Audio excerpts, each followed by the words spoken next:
Zastanawiałem się, jak napisać tą recenzję, jak opowiedzieć wam o tej grze, bo Biomutant to dziwna gra, mająca na siebie pomysł, choć wykorzystująca ideę z wielu innych gier. Jedno jest pewne, połączenie tych wszystkich elementów daje całkiem ciekawy miks, choć nie wszystko zostało wyszlifowane tutaj na błysk. Zanim obejrzycie recenzję, wspomnę, że grałem w grę grubo przed premierą i wiele problemów, które napotkałem, zostaną wyeliminowane w dwóch sporych patchach, które pojawią się na premierę gry.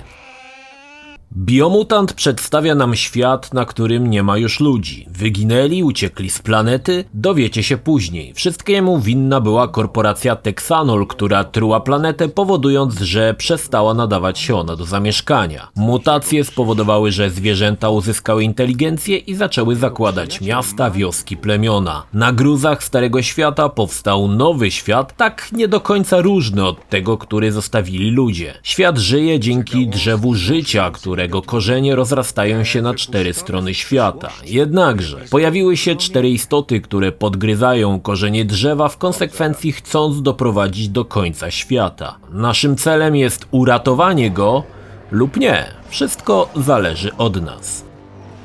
Historia jest bardzo proekologiczna, nie jest to złe, bo nie jest to nachalne, gra po prostu zmusza nas do refleksji nad tym, co robimy dla świata. Zwierzęta zdają się to rozumieć i nie chcą popełniać tych samych błędów. Co rusz napotykamy na pozostałości po Texanolu, który zatruł planetę. W krótkich scenkach możemy poznać, jakie zniszczenia korporacja spowodowała. Z tych szczątków informacji budujemy historię świata ludzi, których dawno już nie ma.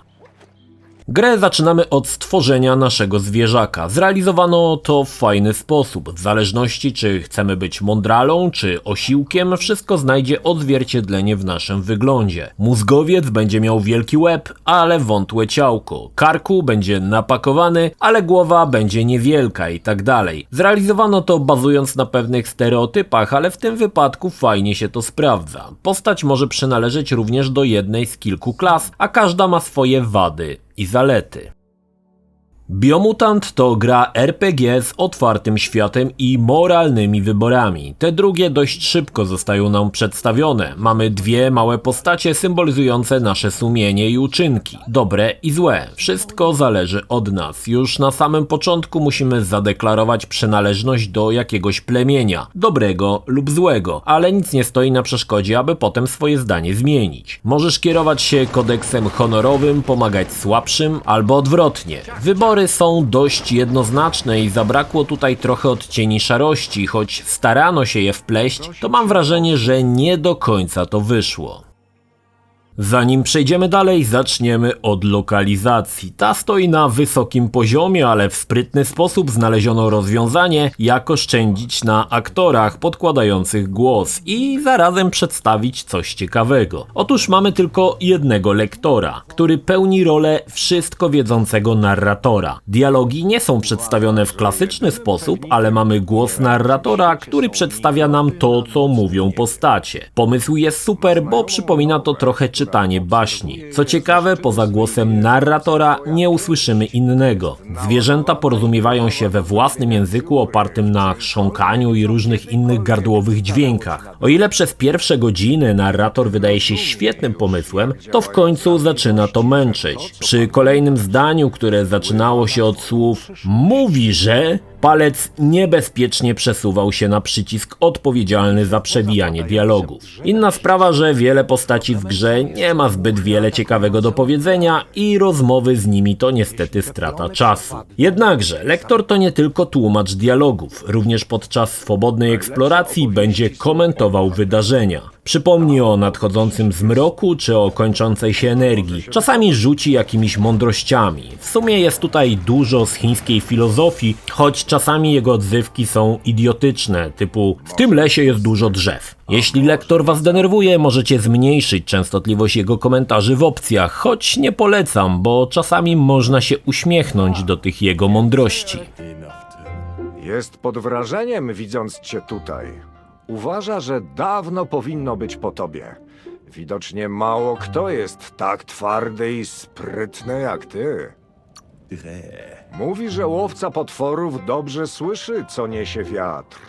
Po krótkim tutorialu cały świat stoi przed nami otworem. Dosłownie cały. Możemy iść gdzie chcemy i robić to co chcemy. To fajne uczucie całkowitej wolności. Każda lokacja, którą widzimy na horyzoncie, może być celem naszej podróży, a trzeba przyznać, że po drodze spotka nas masa przygód, randomowych postaci i całe tony lootu. Ale to za chwilę. Początkowo poruszamy się na własnych łapach, ale z czasem dojdą pojazdy. Dość szybko dostaniemy bojowego mecha, potem skuter wodny, konia i wiele innych. Choć wprowadzono tutaj szybką podróż, żal z niej korzystać, bo po drodze odwiedzimy tyle ciekawych miejsc, że jednak warto mieć świadomość, jak sporo nas ominie.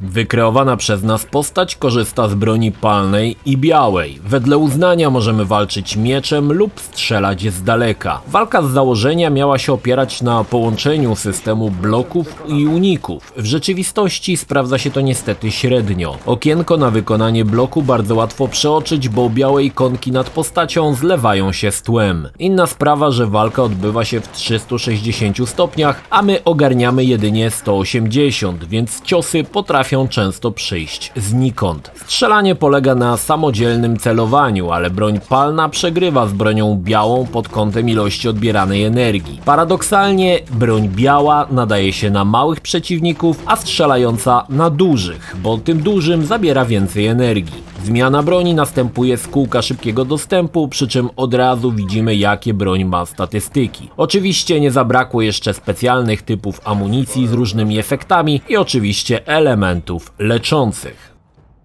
Obok walki istotna jest eksploracja. Twórcy zadbali o to, aby na naszej drodze znalazła się masa miejsc wartych do odwiedzenia. Pozostałości po naszej cywilizacji, opuszczone domy, fabryki, schrony. Udało się tutaj zaszczepić wrażenie, że za każdym rogiem czeka nas nowa przygoda i każdą miejscówkę po drodze warto zwiedzić. Znajdziemy też tutaj wioski, w których spotkamy zwierzaki potrzebujące naszej pomocy czy kupców. Czasami, aby gdzieś się dostać, będziemy potrzebować łomu, innym razem klucza, a innym turbopiąchy przebijającej się przez ściany. I tutaj dochodzimy do kolejnego elementu, czyli zbieractwa. Nie tylko surowców, ale i lootu.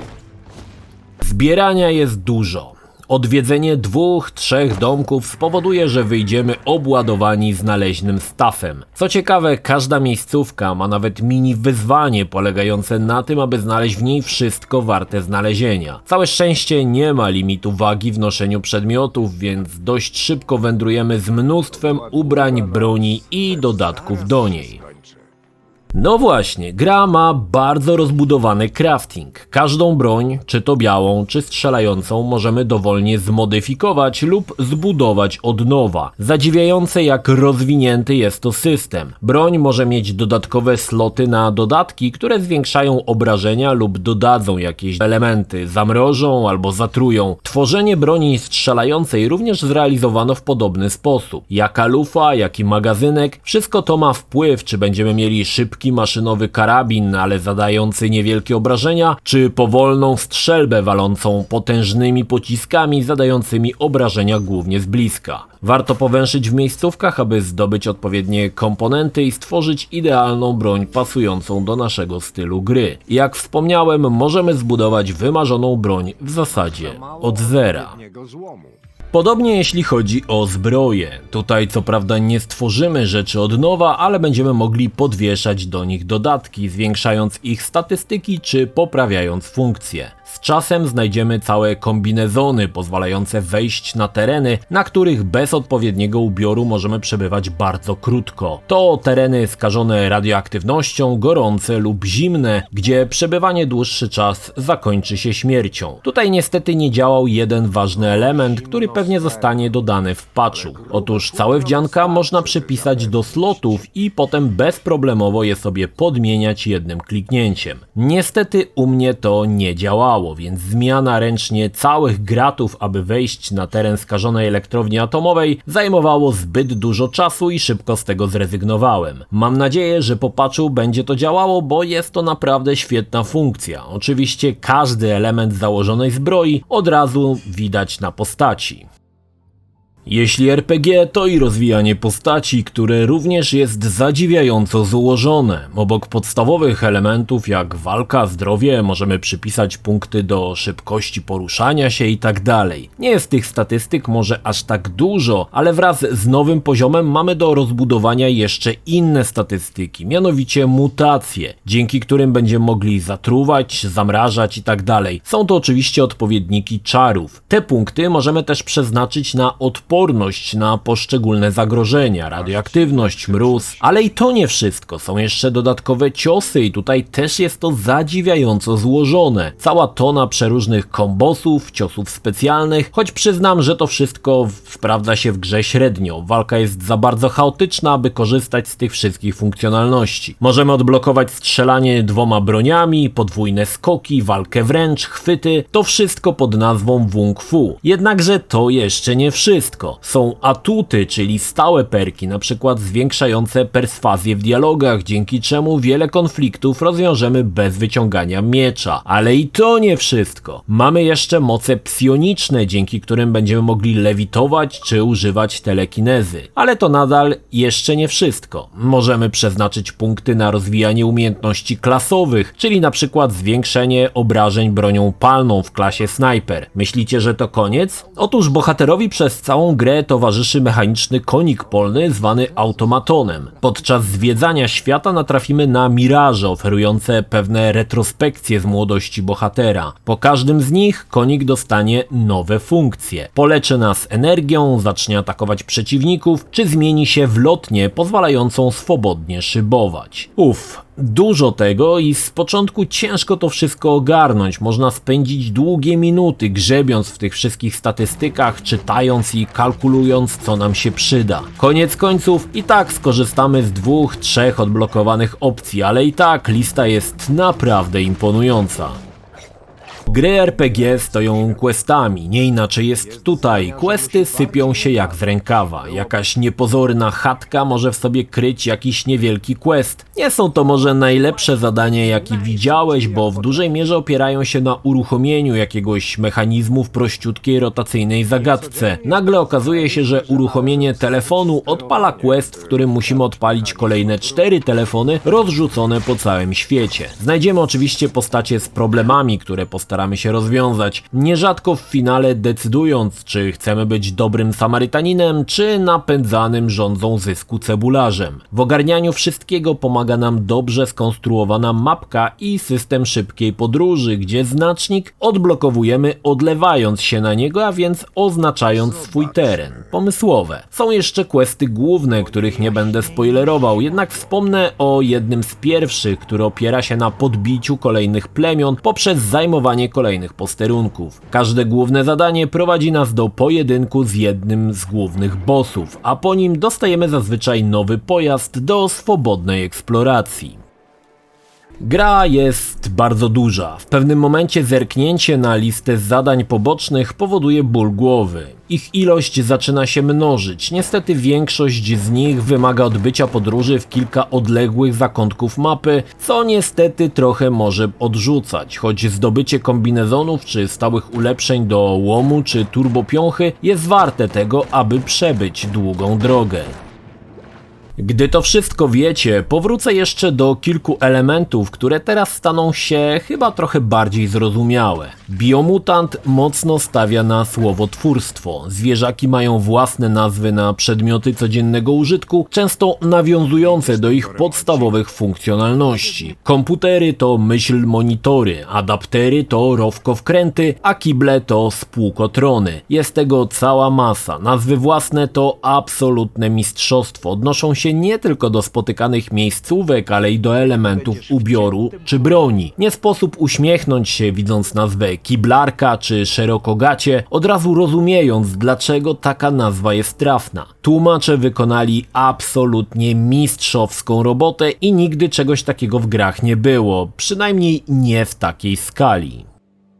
4 Pro i Xbox One X dostaniemy 60 ramek. Na konsoli PlayStation 5 gra jest przeskalowana z 1080p do 4K i w 60 ramkach. Na Xbox Series X gra będzie działała w natywnym 4K i 60 ramkach. Jednakże wersja, w którą grałem, miała skalowane 4K, ale była to wersja grubo przedpremierowa. Lokacje wyglądają bajecznie, trochę jak połączenie Last of Us z Falloutem, bo gra jest takim właśnie dziwnym post-apo. Zniszczone wraki samochodów, całe osiedla, które zostały przejęte przez naturę, ogromne połacie terenu pokryte falującą trawą. Jest na czym oko zawiesić i choć nie jest to najwyższy poziom oprawy dostępny w grach, wygląda to ładnie, a bieg na 4 łapach przez takie lokacje to sama przyjemność. Oczywiście tereny są zróżnicowane, mamy tu góry, rzeki, a po środku ogromne drzewo życia. Pięknie to wszystko wygląda i w pewien sposób granie w Biomutanta relaksuje, gdy mkniemy fajną miejscówką, a w tle przygrywa spokojna muzyczka. Bardzo dobrze wygląda również cykl dnia i nocy. Wschód słońca nad ruinami dawnego miasta wygląda wspaniale. Oczywiście w grze nie zabrakło trybu foto, aby uwiecznić sobie ładne pocztówki.